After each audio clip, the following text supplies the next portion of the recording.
Welcome to Free Media. I'm Robby Soave. And I'm Amber Duke.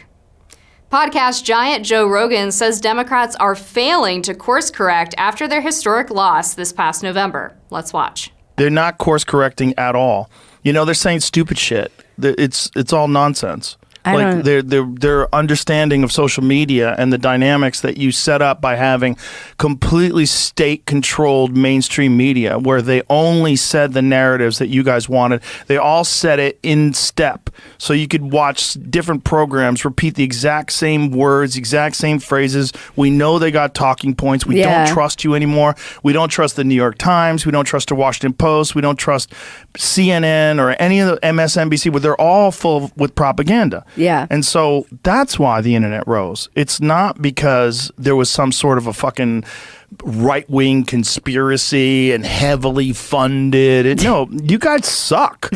You guys fucking suck. And you're not real people, and you're not, like, nobody wants to hang out with Brian Stelter. You know what I'm saying? None of these fucking people are people that people can actually relate to and like. Poor Brian Stelter. Poor Brian Stelter. Keeps getting beaten up, and CNN brought him back so he could get beaten up again.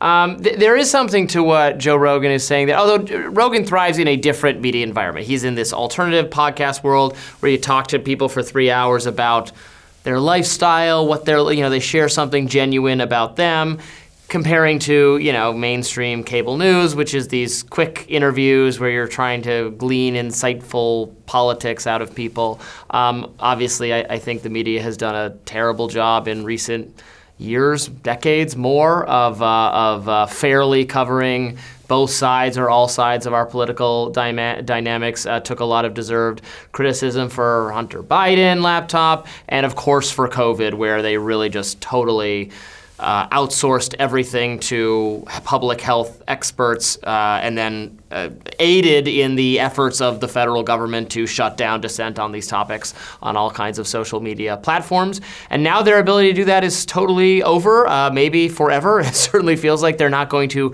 regain that control of the narrative, or whatever Elon is, Joe Rogan is talking about. Elon recently has, I think, making it almost sound more of a deliberate conspiracy than it really is. Look, the people who run these or are involved in these media companies they are liberal. They agree with progressive politics. They're mostly doing that because they agree with them. Recently, a lot of conservatives, I think, have been acting like it's only because they're being funded by USAID or something. No, it's mostly because they agree with these politics. It's a little bit less sinister. I think you can still be sinister, but it's not. Ooh, there's puppet masters controlling all of it. You sound like a crazy person when you go a little bit too much in that direction. That's like 70-80% of the reason, and then the other 20% is that they do enjoy a lot of access to Democratic politicians, and there is an incentive to not upset the people that you get access to, and so you write helpful narratives for them. So that's definitely part of it too. But yeah, I don't think it's like a massive funding conspiracy. It's usually the simpler explanation. Yeah. I would also throw into that list of reasons why the media lost trust the Russian collusion hoax. Of course. I mean, even before that, Trump on the campaign trail, there was all of this apoplectic. It was a combination of apoplectic fear-mongering about what he was going to do when he got in office in 2017, and then on the trail, combined with making fun of him. Yes. And making fun of his supporters. Yes. And showing contempt for them and the ideas that he was putting forth, which were running counter to sort of the political blob in Washington, D.C. And when they realized that those commentaries weren't working, they went along with this DOJ constructed idea that Trump was being blackmailed by Vladimir Putin and that he was colluding with the Russians to steal and rig the election, and that's the only way he got into office.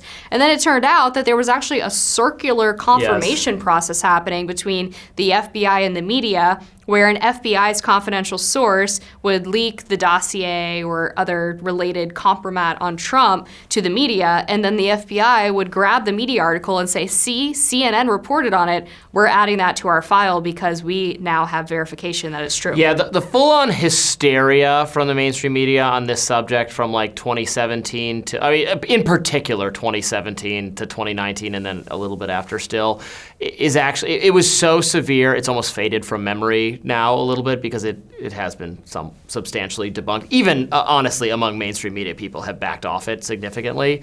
That was a time of a unique craziness. Speaking to Joe Rogan's point about Dems in disarray, everyone's favorite headline. It is hurting them that they don't have a leader right now.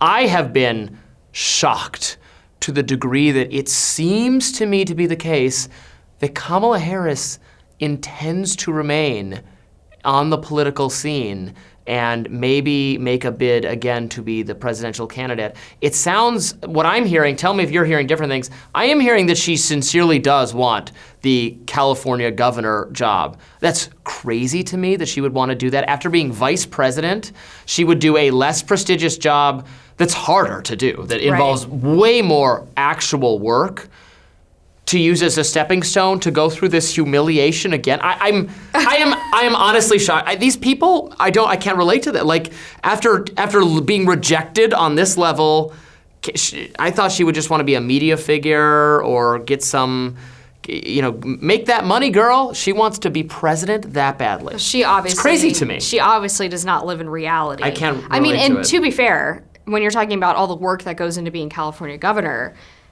has Kamala done any legitimate work in her entire political career? No, she's gonna have to work for the first time. But she won't. She just won't because she fails up constantly. The whole state's gonna be on fire then. I don't know. Well, I don't think it won't be that much different than it is now. But yeah, I guess I'm not all that surprised by it. I think you have to have like a level of crazy narcissism to be someone who wants to be president, and that's not like a knock on everybody who's ever been president, but it does take a very certain personality type to want to do the job and be willing to go through all of the craziness that you have to go through, all of the character assassination, the lawsuits, the hyper scrutiny on the job that you're doing.